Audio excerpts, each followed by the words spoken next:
अंतरवर्मन उड़ीसा, जगन्नाथ पुरी उड़ीसा में है, महोदयपुरम केरल में है, लीला तिलकम भी केरल में है, मंगल काव्य कांगड़ा में है, लघु चित्र कहाँ पर है? बंगाल में है।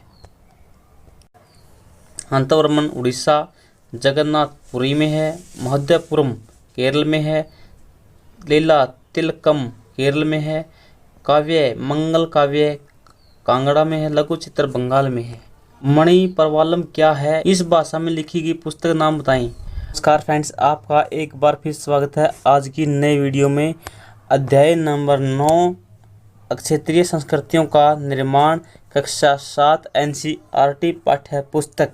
चलिए फ्रेंड्स, आज की वीडियो शुरू करते हैं बिना टाइम वेस्ट किए।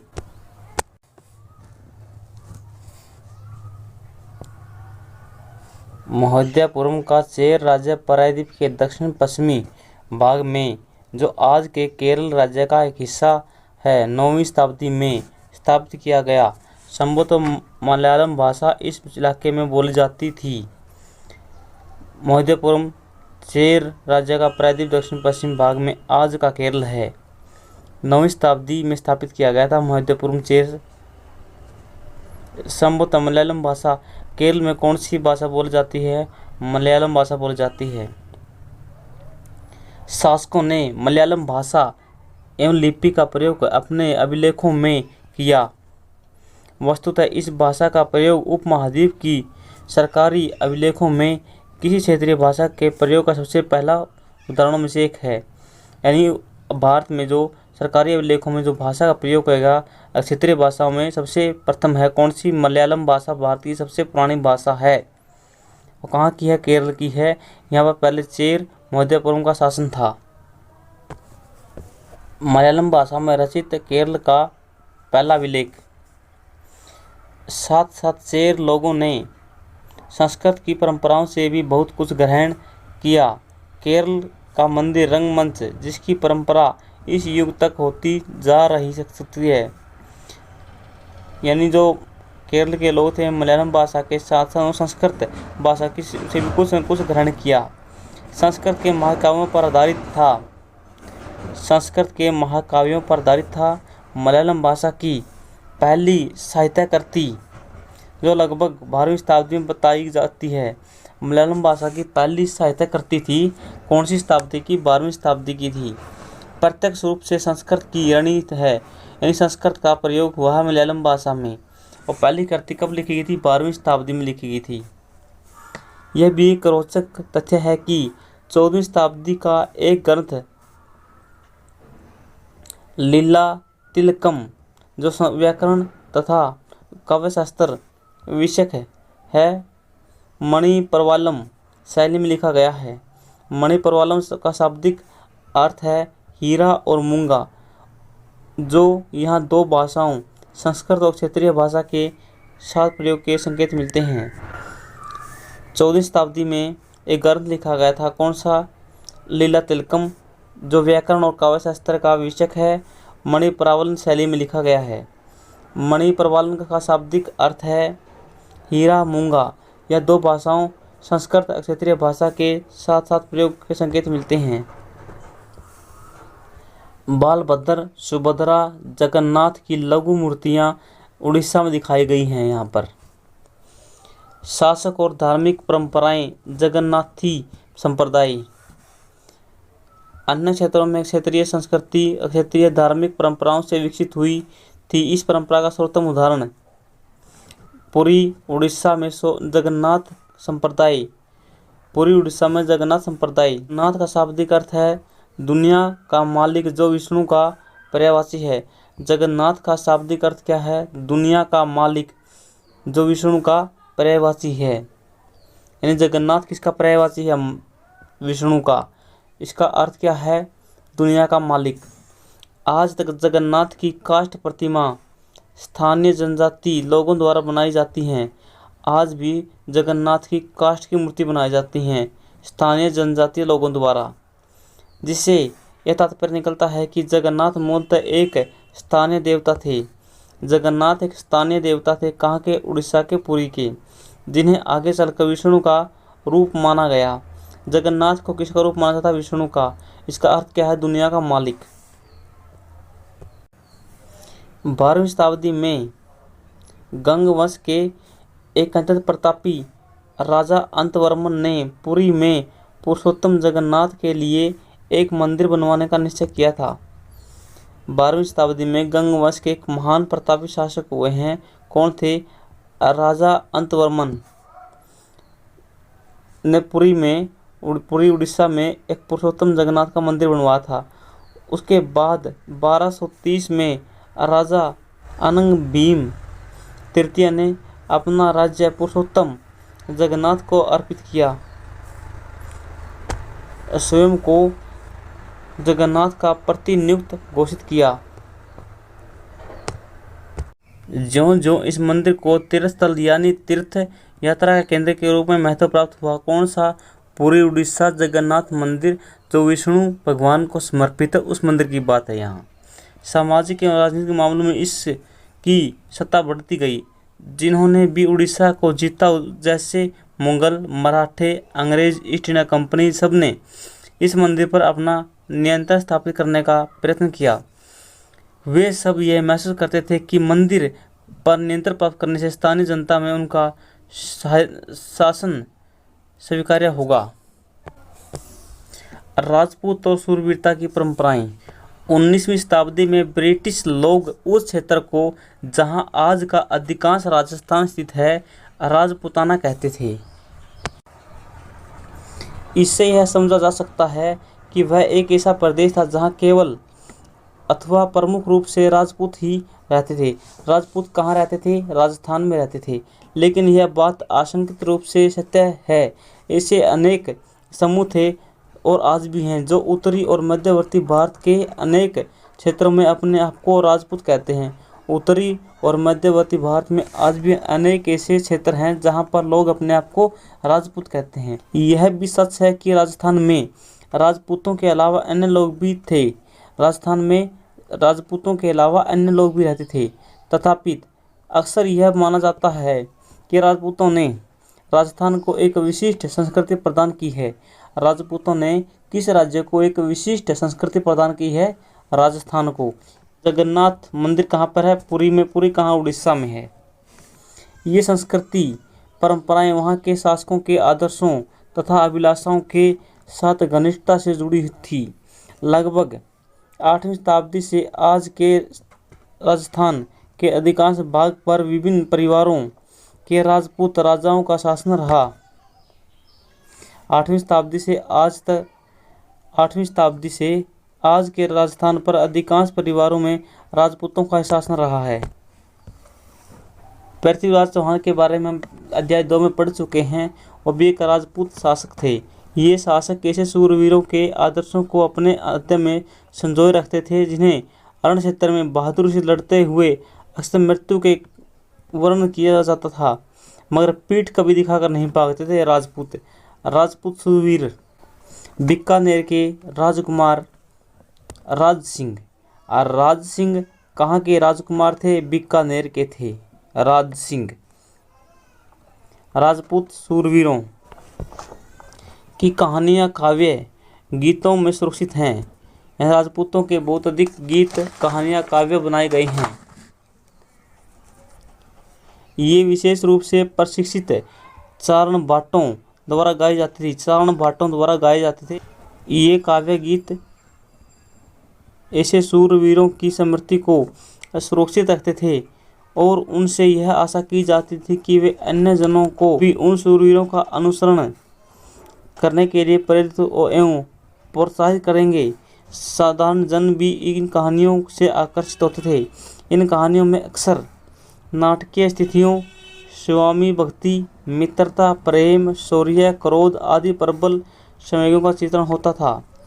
क्या स्त्रियों को भी इन कहानियों में स्थान दिया जाता था? जी हाँ, कभी कभी वे झगड़े के कारण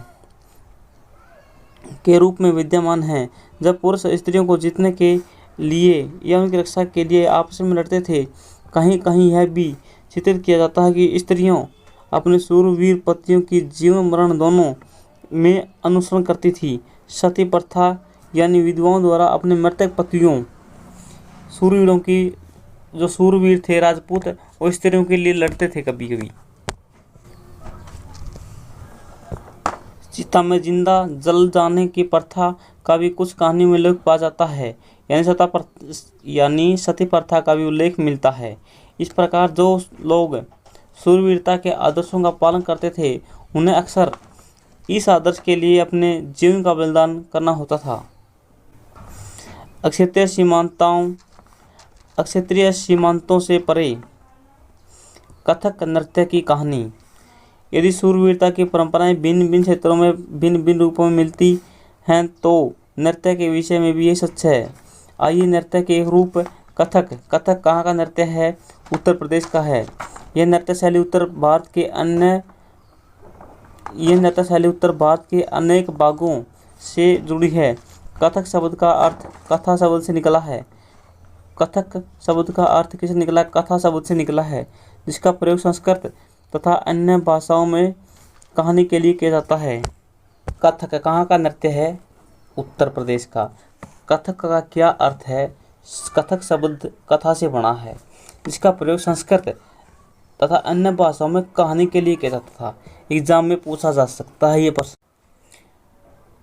कथक मूल रूप से उत्तर भारत के मंदिरों में कथा यानी कहानी सुनाने वालों की एक जाति थी। देख ले सुन, एक कथा सुनाने वाला एक जाति थी, उनका नाम पर कथक पड़ गया नृत्य का नाम में। यह कथाकार अपने हाव भाव तथा संगीत से अपने कथा वचन को अलंकृत किया करते थे। 15वीं-16वीं शताब्दी में भक्ति आंदोलन के प्रसार के साथ कथक एक विशिष्ट नृत्य शैली का रूप धारण करने लगा। राधा कृष्ण के पौराणिक आख्यानों, कहानियों, लोक नाट्य के रूप में प्रस्तुत किए जाने वाले, जिन्हें रासलीला कहा जाता है, कि राधा कृष्ण के लिए समर्पित कौन सा नृत्य है? रासलीला। रासलीला में लोक नृत्य के साथ कथक कथाकार के मूल हाव भाव भी जुड़े हुए हैं। रासलीला के साथ कौन सा नृत्य जुड़ा हुआ है? कथक नृत्य जुड़ा हुआ है। मुगल बादशाहों और उनके अभिजातों के शासनकाल में कथक नृत्य राज दरबार में प्रस्तुत किए जाते थे। मुगल बादशाहों और उनके अभिजात थे जो वो कथक नृत्य उनके राज दरबार में प्रस्तुत किए जाते थे, जहाँ से इस नृत्य ने अपने वर्तमान अभिलक्षण अर्जित किए, वह एक विशिष्ट नृत्य शैली के रूप में विकसित हो गए। आगे चलकर ये दोनों परंपराएं अर्थात घरानों में फूला फला। राजस्थान, जयपुर के राज दरबारों में और लखनऊ में, राजस्थान के जयपुर राज दरबारों में और लखनऊ में घरानों में फूले कौन से नृत्य? एक कथक और दूसरा रासलीला। अवध के अंतिम नवाब कौन थे? वाजिद अली शाह के संरक्षण में यह एक प्रमुख कला के रूप में उभरा। वाजिद अली शाह अवध के नवाब थे। इसके सेवा में कथक और रासलीला के कला के रूप में उभरा। 1850 से 1875 के दौरान यह नृत्य शैली के रूप में इन दो क्षेत्रों में ही नहीं बल्कि आज के पंजाब, हरियाणा, जम्मू कश्मीर और बिहार तथा मध्य प्रदेश के निकटवर्ती इलाकों में पक्के तौर पर संस्थापित हो गया। कथक और रासलीला कहाँ कहाँ पाया जाता है? पंजाब में, हरियाणा में, जम्मू कश्मीर में, बिहार में, मध्य प्रदेश में। उत्तर प्रदेश तो उनका मुख्य गढ़ है, लेकिन इन क्षेत्रों में थोड़ा बहुत मिलता है ये। नृत्य की कक्षा। लक्ष्मण मंदिर कहाँ पर है? खजुराहो में है। लक्ष्मण मंदिर कहाँ पर है? खजुराहो में है। यानी लक्ष्मण का खुजली हुई थी जब बरछी लागी। अनेक सांस्कृतिक गतिविधियों की तरह कथक को भी 19वीं तथा 20वीं शताब्दी में अधिकांश ब्रिटिश प्रशासकों ने नापसंद किया। ब्रिटिश प्रशासकों ने कथक नृत्य को नापसंद किया, लेकिन आज भी ये जीवित बचा हुआ है, गणिकाओं द्वारा पेश किया जाता रहा। स्वतंत्रता प्राप्ति के बाद देश में 6 शास्त्रीय नृत्य रूप में मान्यता मिली। देश में 6 शास्त्रीय नृत्य हैं स्वतंत्रता प्राप्ति के बाद, याद रखेंगे, जिन्हें लोक नृत्य की श्रेणी में रखा जाता है। वे विशिष्टताएं पाई जाती हैं जिन्हें शास्त्रीय रूप की विशिष्ट लक्षण बताया जाता है। यद्यपि शास्त्रीय विश्लेषण का प्रयोग उन कलाओं और रूपों का श्रेष्ठता का सूचक हो सकता है, फिर भी यह हमेशा शब्द सही नहीं होता। अन्य नृत्य रूप जिन्हें शास्त्रीय नृत्य माना जाता है, याद रखेंगे इन सभी नृत्यों को। भरतनाट्यम तमिलनाडु में, कथकली करेले की कथा केरल में, ओडिसी उड़ीसा में, कुचिपुड़ी आंध्र प्रदेश में। यानी जो अंधे लोग होते हैं वो कच्ची पक्की पूड़ी का पता नहीं होता, वो कच्ची पूड़ी खा लेते हैं। मणिपुरी मणिपुर में। भरतनाट्यम याद रखेंगे तमिलनाडु में, भरत और राम का मिलन तमिलनाडु में हुआ था। कथक नृत्यांगनाएं यहाँ पर नृत्य करती हुई दिखाई गई हैं। कथक कहाँ का है? उत्तर प्रदेश का है। संरक्षकों के लिए चित्रकला लघु चित्रों की परंपरा।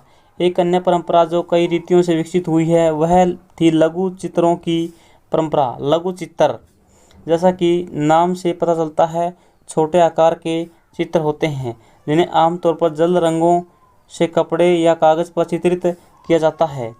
प्राचीनतम लघु चित्र ताल चित्र लकड़ी की तख्तियों पर चित्र किए जाते थे। जो प्राचीन समय में लघु चित्र थे वो किस पर बनाते थे? ताल पत्रों पर, लकड़ी की तख्तियों पर या जल रंगे कपड़ों पर, कागज पर। इनमें से सर्वाधिक सुंदर चित्र जो पश्चिम भारत में पाए गए जैन ग्रंथों से सचित्र बनाने के लिए प्रयोग किए गए थे। मुगल बादशाह अकबर, जहांगीर, शाहजहां ने अत्यंत कुशल चित्रकारों को संरक्षण प्रदान किया था जो प्राथमिक रूप से इतिहास काव्यों की पांडुलिपियां चित्रित करते थे। ये पांडुलिपियां आमतौर पर चटक रंगों में चित्रित की जाती थी। अकबर ने, जहांगीर ने, शाहजहां ने कुशल चित्रकारों को संरक्षण प्रदान किया था। उनके दरबार में दृश्य, लड़ाई, शिकार के दृश्य, सामाजिक जीवन के अन्य पहलू चित्रित किए जाते थे। अक्सर उपहार के तौर पर भी इन चित्रों को आदान प्रदान किया जाता था। मुगल साम्राज्य के पतन के साथ अनेक चित्रकार मुगल दरबार छोड़कर नए उभरने वाले क्षेत्रीय राजाओं के दरबारों में चले गए। परिणाम स्वरूप मुगलों की कलात्मक रुचियों ने दक्षिण के क्षेत्रीय दरबारों, राजस्थान के राजपूतानी दरबारों के प्रभावित किया। मुगल साम्राज्य जब पतन हुआ तो जो चित्रकार थे मुगल दरबार छोड़कर क्षेत्रीय राजाओं के दरबार में चले गए थे। मुगलों की जो कलात्मक रुचियां थी और दक्षिण क्षेत्रीय दरबारों, राजस्थान के राजपूत दरबारों में भी चली गई चित्रकारों के साथ।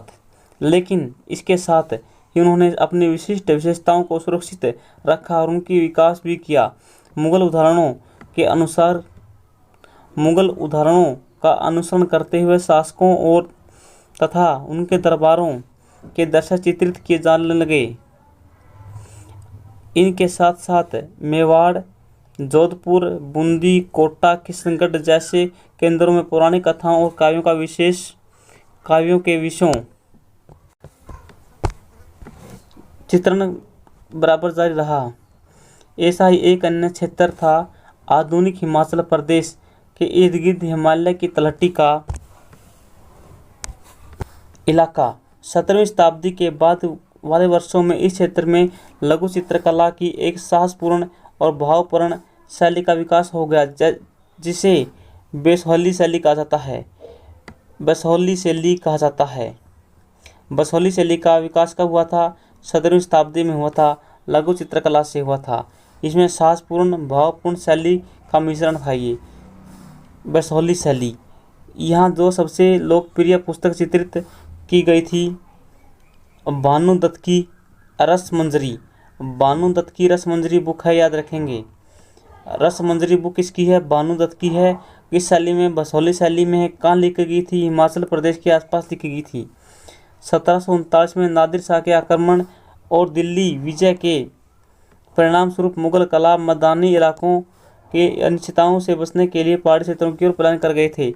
नादिर शाह ने आक्रमण किया था 1739 में दिल्ली पर और दिल्ली को विजय कर लिया। तो बहुत से कलाकार मैदानी इलाकों को छोड़कर हिमाचल की ओर चले गए थे, जिस कारण से वहां पर पहाड़ी क्षेत्रों में चित्रकला का विकास हुआ। होली खेलते हुए महाराणा राम सिंह राजपूत लघु चित्र है। कृष्ण राधा उसकी सखियां पहाड़ी लघु चित्र कांगड़ा से मिला है।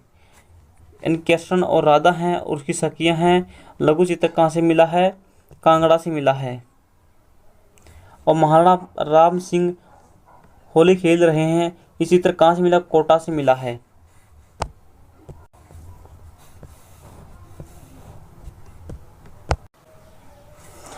उन्होंने जाते जाते आश्रय प्रदान किया। उन्हें वहां जाते ही आश्रयदाता तैयार मिले, यानी पहाड़ी की तलहटी में चित्रकारों को आश्रय मिल गया, जिसके परिणाम स्वरूप चित्रकारी की कांगड़ा शैली का विकास हुआ। चित्रकारी कांगड़ा शैली कहाँ पर है? हिमाचल प्रदेश में है। 18वीं सदी के मध्य भाग तक कांगड़ा के कलाकारों ने एक नई शैली विकसित की, जिसे लघु चित्रकला में एक नई जान डाल दी। कांगड़ा शैली कहाँ पर मिलती है? जो हिमाचल प्रदेश है उसकी पहाड़ियाँ हैं, पहाड़ी की तलहटी में मिलती है। उनकी प्रेरणा का स्रोत वहाँ का वैष्णव परंपराएं थी। ठंडे नीले हरे रंगों सहित कोमल रंगों का प्रयोग और विषयों का काव्यात्मक रूप निरूपण कांगड़ा शैली की विशेषताएं थी। समन रहे कि साधारणतः क्षेत्रीय पुरुष बर्तन, दीवारों, कपड़ों, फर्श आदि पर कलाकृतियां चित्रित करते थे। कला के इन नमूनों से में से कुछ ही बच पाते थे। इसके विपरीत लघु चित्र राजमहलों में सावधानी पूर्वक रखे जाते थे, जिसे सदियों तक सुरक्षित रखे गए। बंगाल नज़दीक से एक नज़र। बंगाल में बंगाली भाषा बोली जाती है। आज बंगाली संस्कृत से निकली हुई भाषा मानी जाती है। जो आज की बंगाली भाषा है बंगाल की, उसकी भाषा से निकली मानी जाती है संस्कृत से। प्रारंभिक ईसा पूर्व प्रथम शताब्दी के मध्य भाग के संस्कृत ग्रंथों के अध्ययन से पता चलता है कि बंगाल के लोग संस्कृत से उपजी हुई भाषाएं नहीं बोलते थे, तो फिर नई भाषा का उद्भव कैसे हुआ? ईसा पूर्व चौथी तीसरी शताब्दी से बंगाल, मगध है दक्षिण बिहार के बीच वाणिज्यिक संबंध स्थापित होने लगे थे। यानी चौथी शताब्दी और तीसरी शताब्दी के आसपास मगध और बंगाल के क्या हो गए थे? वाणिज्यिक संबंध बन गए थे। और मगध कहाँ पर था? आज का दक्षिणी बिहार है जहाँ पर, वहाँ पर मगध था। सबसे पहली बंगाली रामायण के तालपत्र पांडुलिपियाँ। सबसे पहले बंगाली रामायण के तालपत्र लिखे गए थे।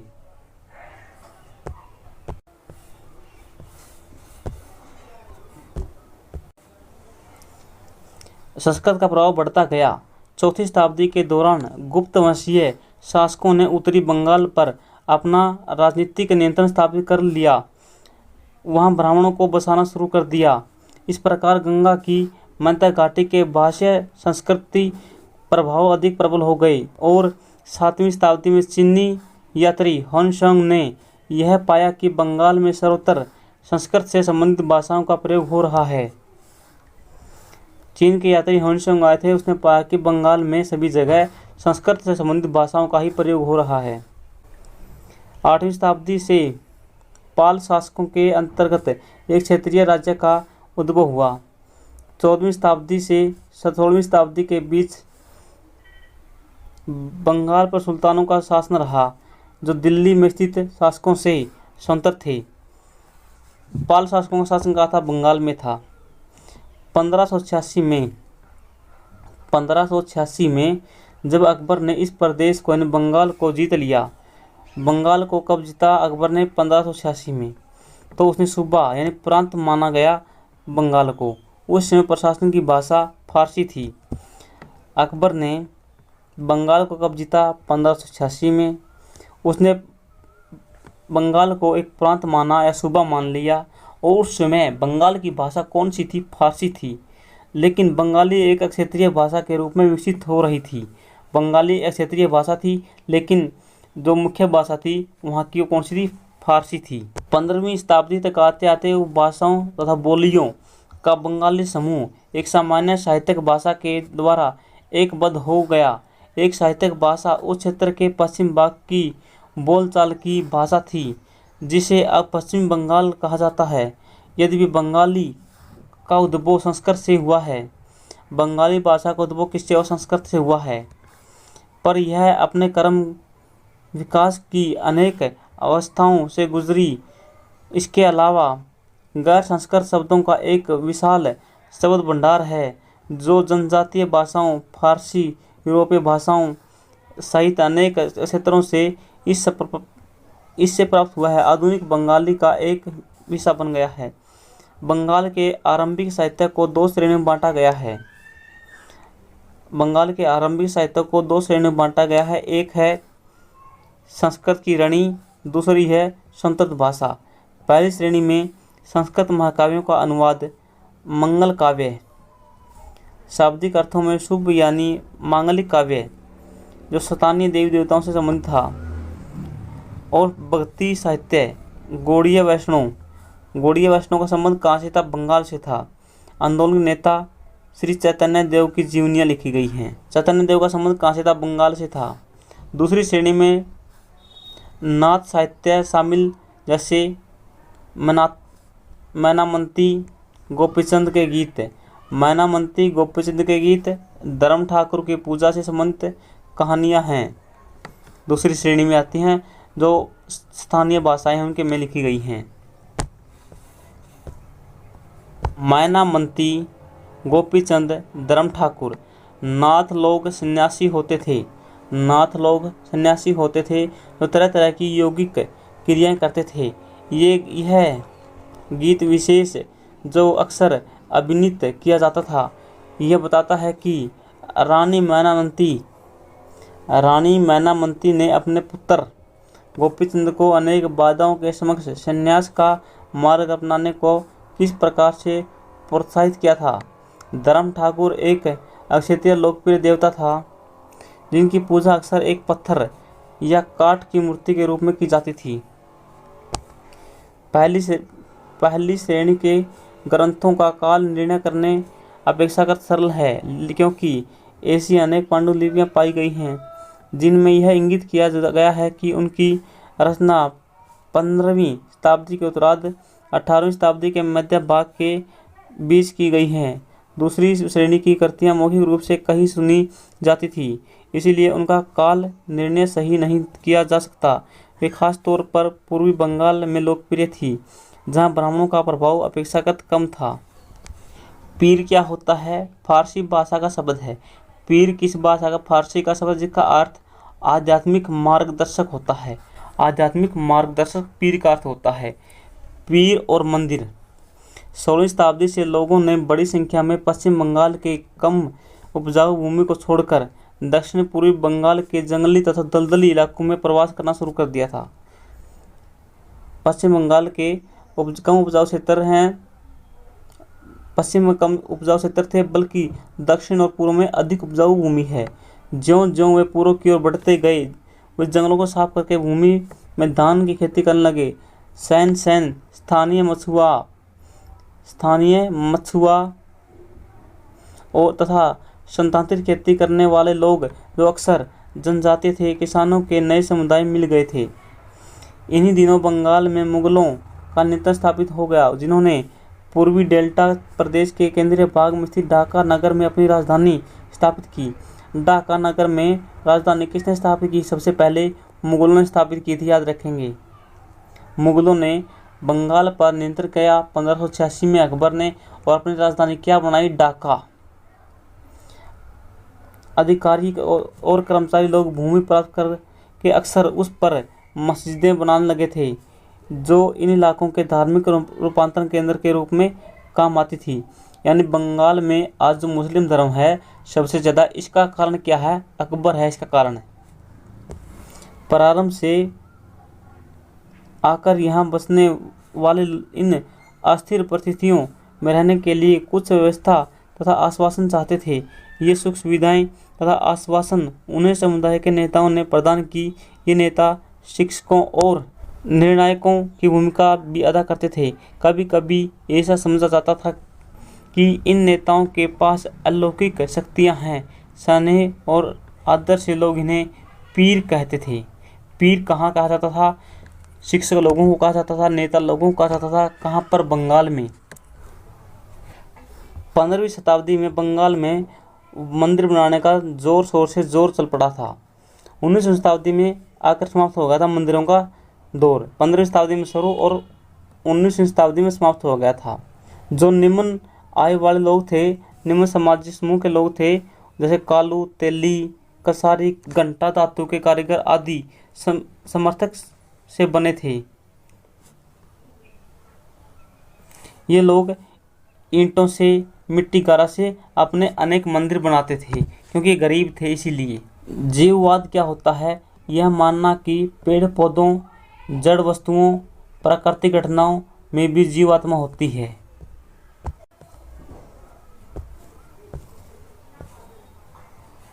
इन मंदिरों की शक्ल, जो बंगाल में मंदिर बने थे, इन मंदिरों की शक्ल आकृति बंगाल की छप्परदार झोपड़ियों की तरह दो छतों वाली, चौचाल 4 छतों वाली होती थी। इसके कारण मंदिरों की स्थापत्य कला विशिष्ट बंगाली शैली का प्रादुर्भाव हुआ।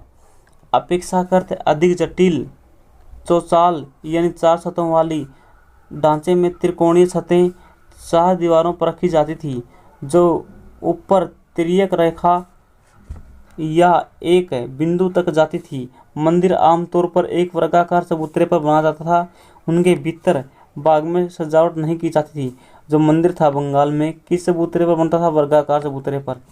लेकिन इन मंदिरों की बाहरी दीवारें चित्रकारियों, सजावटों, टाइलों, मिट्टियों की पट्टियों से बनी होती थी।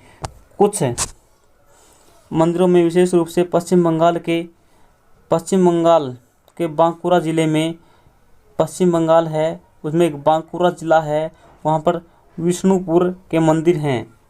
कहाँ पर है विष्णुपुर का मंदिर? बंगाल में है, और जिला पूछा जाए तो बांकुरा में है।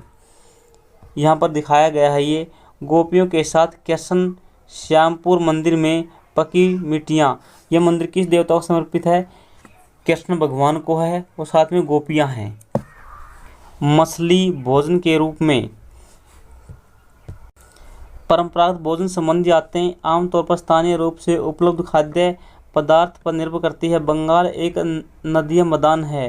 बंगाल कैसा मैदान है? नदीय मैदान है। कौन सी नदी बनाती है यहाँ पर नदीय मैदान? ब्रह्मपुत्र और गंगा बनाती हैं। जहाँ मछली, धान की उपज बहुत होती है, यानी यहाँ पर मछली और धान अधिक होती है।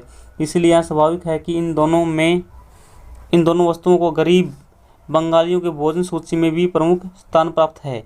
इन बंगाल में जो गरीब लोग हैं, मछलियाँ खाते हैं और दाल चावल खाते हैं। मछलियाँ पकड़ना वहाँ का प्रमुख धंधा है। कहाँ का? बंगाल का। बंगाली साहित्य में मछलियों का स्थान स्थान पर उल्लेख मिलता है। बंगाली साहित्य है, उनमें किस जानवर का, किस जीव का उल्लेख मिलता है? मछली का। इससे ज़्यादा और क्या होगा कि इन मंदिरों और बौद्ध विहारों की दीवारों पर मिट्टी की पट्टियाँ लगी हैं, उनमें भी मछलियों की साफ करते दिखाया गया है। टोकरियों में भर भर कर बाजार ले जाते हुए दर्शाया गया है।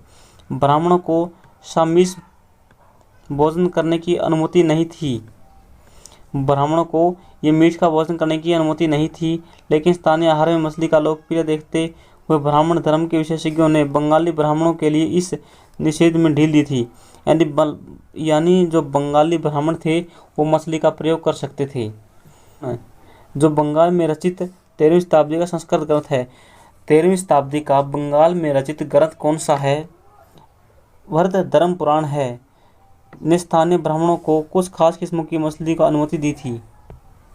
घरेलू उपयोग के लिए मछली तैयार करते हुए विलाक्ष्मी मंदिर कहाँ पर है? बंगाल में है। यहाँ पर मछली तैयार करते हुए दिखाया गया है। मिट्टी की एक फलक आराम बाग। यूरोप में राष्ट्र राज्यों का उदय।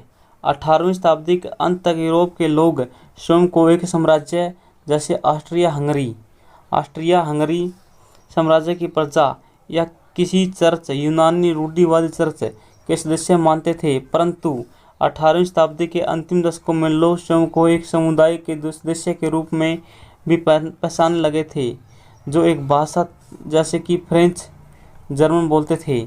प्रारंभिक 19वीं शताब्दी में रोमानिया में विद्यालयी पाठ्यपुस्तक ग्रीक के स्थान पर रोमानिया लिखी जाने लगी थी, यानी रोमान में ग्रीक के स्थान पर रोमानिया भाषा प्रयोग की जाने लगी थी। कौन सी शताब्दी की बात है? 19वीं शताब्दी की। हंगरी में लैटिन के स्थान पर हंगरिया भाषा, हंगरी में लैटिन भाषा थी और बाद में हंगरिया भाषा को राजभाषा के रूप में अपनाया गया। यह और इसी प्रकार की अन्य प्रक्रियाओं ने लोगों को बोध कराया कि भाषा समुदाय एक अलग राष्ट्र था। 19वीं शताब्दी के अंतिम दशकों में इटली और जर्मनी का एकीकरण हुआ। 19वीं शताब्दी में इटली का और जर्मनी का एकीकरण हुआ था। चलिए हम इस लेसन के अभ्यास के प्रश्न करते हैं।